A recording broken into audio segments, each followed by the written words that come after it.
Selamat datang dalam webinar series Festival Indonesia Tangguh 2021. Tema kita hari ini, daerah tangguh, daerah tumbuh. Dalam beberapa tahun ini, ekonomi dunia diwarnai dengan globalisasi. Globalisasi itu artinya kompetisi yang makin intensif, termasuk di tanah air, karena Indonesia juga menganut paham free market. Kemudian setelah itu diwarnai juga dengan digitalisasi. Digitalisasi ini banyak merubah ekosistem atau cara berbisnis juga bagi dunia usaha, besar maupun kecil, di mana tentunya apapun yang basisnya internet itu tumbuhnya sangat luar biasa.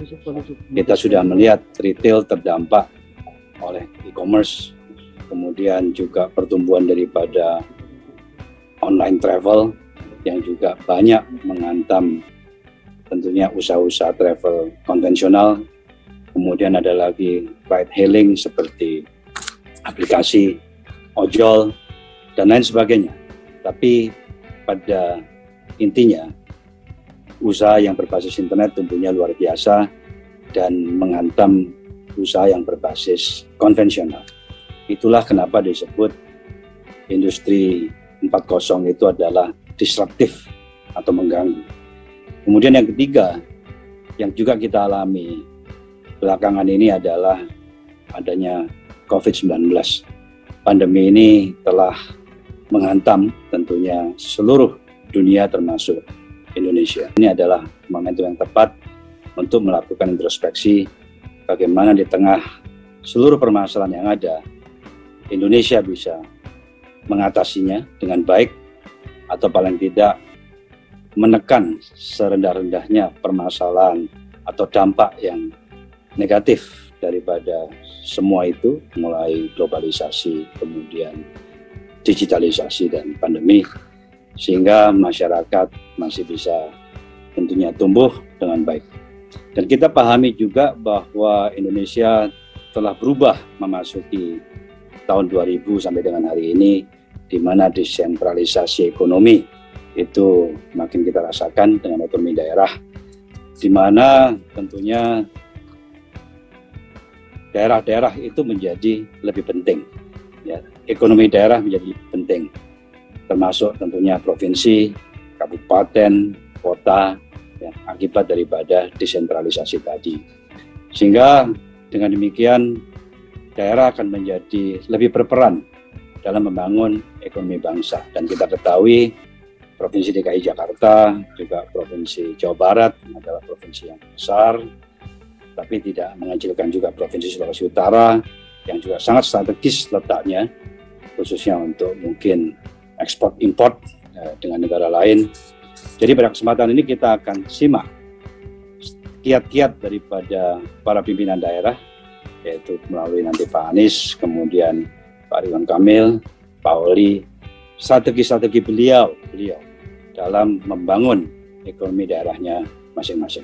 Bagaimana pendapatan PAD asli daerah itu bisa tumbuh, ya, sehingga daerah itu bisa lebih mandiri, sehingga bisa membangun ekonominya lebih kuat lagi, lebih besar lagi. Bagaimana juga digitalisasi itu bisa diatasi, yang juga pada akhirnya menguntungkan usaha kecil atau UMKM.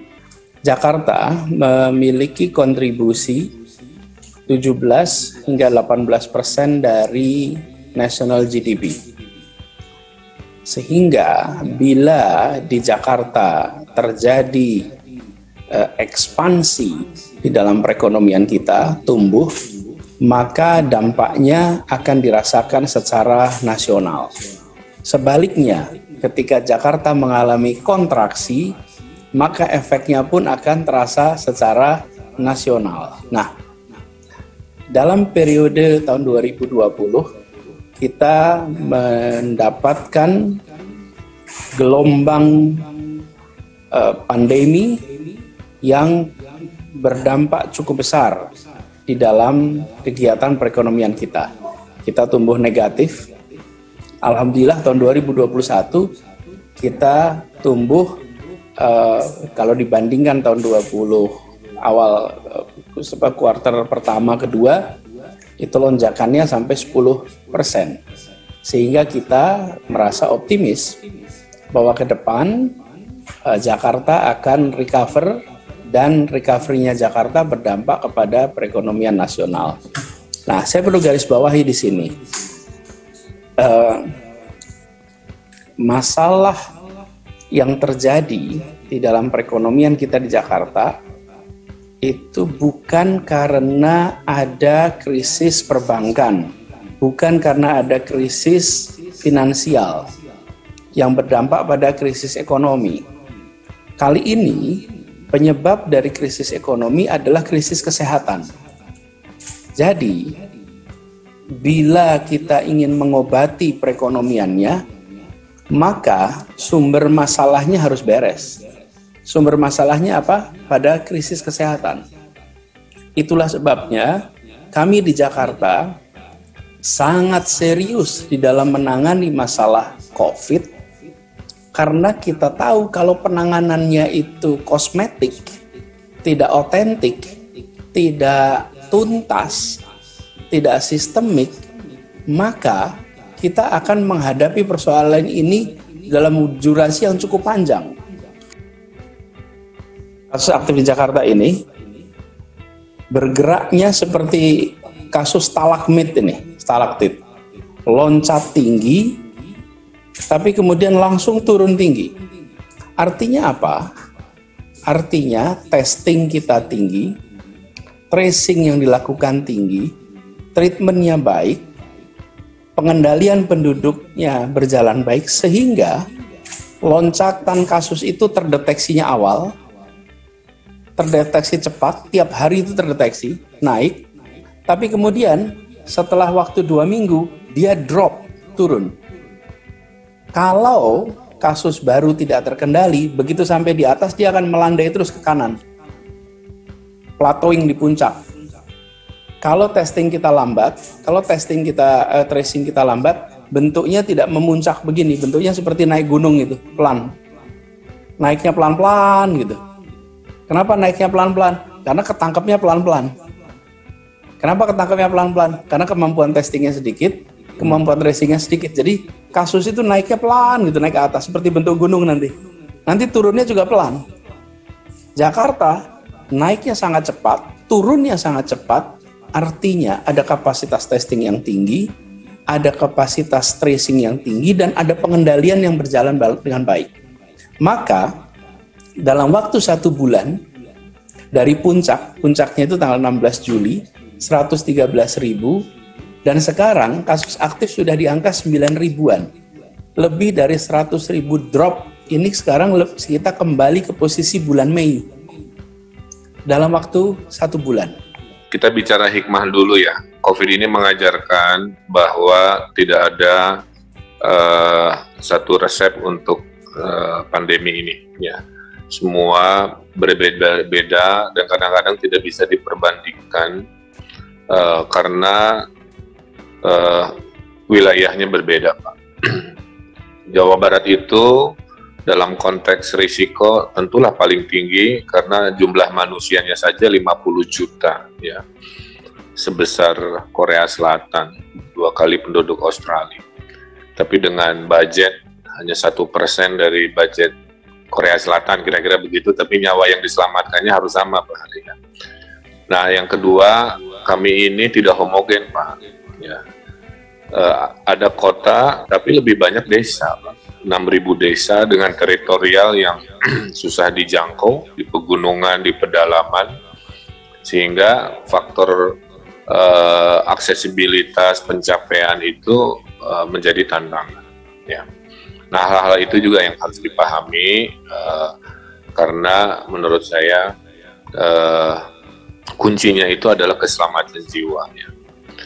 Nah, karena COVID ini solusinya adalah menjauhkan kerumunan dan interaksi sosial, itulah kenapa kami selaku kepala daerah berjibaku di 2 sisi tadi, tangan kiri ngurusin kesehatan, tangan kanan ngurusin ekonomi. ya, atau ada yang istilah ngegas, ngerem, tarik ulur, tapi itulah rutinitas kita hari-hari. Dan solusi-solusi itu tidak semua manis, Pak. Masyarakat pengen obat batuk rasa stroberi, tapi adanya obat batuk pahit, ya. Nah, jadi kadang-kadang memang diterima dengan pahit, tapi menurut kami bisa menyembuhkan. Salah satu obat batuk pahit itu adalah PPKM. Sekarang keterisian rumah sakit, Pak, di Jawa Barat sudah rekor terendah, bahkan sebelum PPKM, yaitu 28%. Ya, ini bor tanggal 15 hari ini sudah di 28%. Jadi bayangkan Pak Hari, bulan lalu puncak-puncaknya 91%, sampai viral warga dirawat di parkiran, mungkin monitor ya Pak. Bikin tenda di Bekasi dan lain-lain. Nah sekarang sudah turun gunung, bor kita ada di 28%. Itu sama dengan yang garis tengah saat Idul Fitri sebelum Delta menyerang. Ya.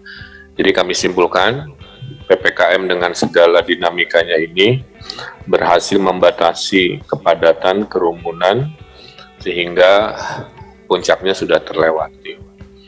Nah, indikator-indikator lainnya setelah kedaruratan ini selesai, kita adalah terus mencari inovasi-inovasi agar kita lebih terkendali.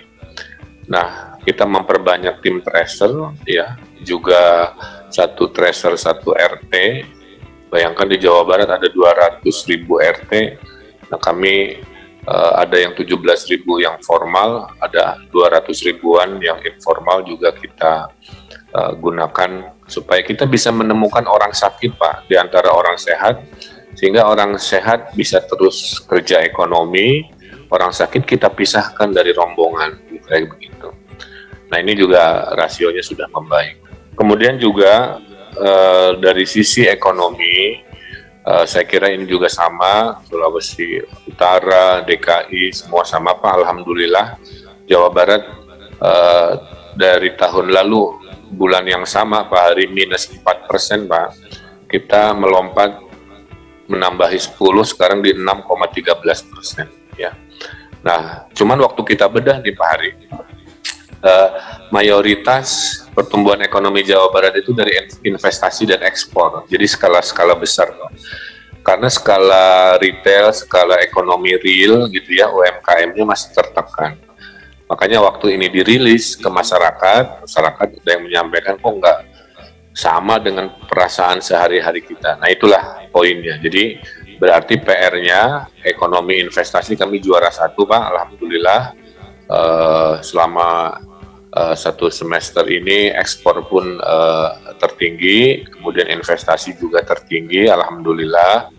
Tapi ekonomi sektor real, ekonomi jalanan, retail Pak, pariwisata masih tertekan. Nah kalau setelah kedaruratan ini sampai Desember kita bereskan ekonomi real, retail, pariwisata, harusnya saya optimis dengan investasi ekspor yang baik, perbaikan di real, retail, tourism, ekonomi kami bisa tumbuh lebih besar lagi. Itu strategi di Jawa Barat kira-kira begitu. Nah, kemudian setelah kedaruratan ya PR kita vaksinasi Pak Hari. Cuman karena jumlah penduduk kami 50 juta, kami ini butuh 15 juta dosis Pak per bulan agar Desember beres. Kenyataannya kami tidak mendapatkan sebanyak itu. Ya, kami mendapatkan sebanyak yang diberi oleh pemerintah pusat kira-kira begitu ya. Dan sama juga seperti di Jakarta Pak Anies, kami juga banyak menyuntikkan vaksin untuk sekian jumlah warga yang memang bukan KTP Jawa Barat juga, karena kita kan sama-sama NKRI lah ya. Yang penting semua selamat lahir batin. Tapi kita bersyukur memang sejak awal, Bapak bisa lihat memang di grafik kita sejak mulai Mei 2020 sampai Agustus ini, nah, Sulawesi Utara walaupun naik tiba-tiba, tetapi situasi kondisi kita bisa tangani karena sejak saya jadi gubernur ada 4 rumah sakit baru yang terbangun. Jadi memang nasib aja berpihak ke saya sebenarnya ini. Tiba-tiba ada COVID, rumah sakit bisa operasi sehingga bor kita terkendali terus. Tidak pernah lewat dari 51%. Selalu terkendali sehingga masyarakat masih bisa terlayani. Tambah lagi kita kerjasama dengan Kementerian Agama, asrama haji kita bisa pakai tempat isoman, begitu juga tempat-tempat pusdiklat yang lain kita siapkan semua, sehingga manfaat ini bisa kita rasakan secara langsung.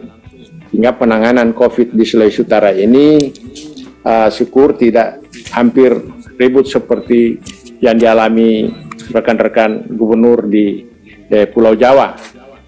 Seakan-akan di Sulawesi Utara COVID bisa tertangani dengan baik. Tapi saya juga berterima kasih karena pemerintah pusat memberikan support penuh kepada Provinsi Sulawesi Utara untuk penanganan COVID termasuk vaksin dan obat-obatan, sehingga angka kesembuhan kita di sini juga sangat tinggi. Karena tadi awal-awal Pak Hari bilang Sulawesi Utara berada di posisi yang sangat strategis karena kita punya daerah pemasaran yang bagus, misalnya ke Tokyo langsung sama ke Singapura. Nah, kita membuka kerjasama dengan Garuda, kita dorong agar supaya industri perikanan kita juga hidup, sehingga kita melakukan ekspor di saat-saat pandemi ke Singapura maupun ke Tokyo.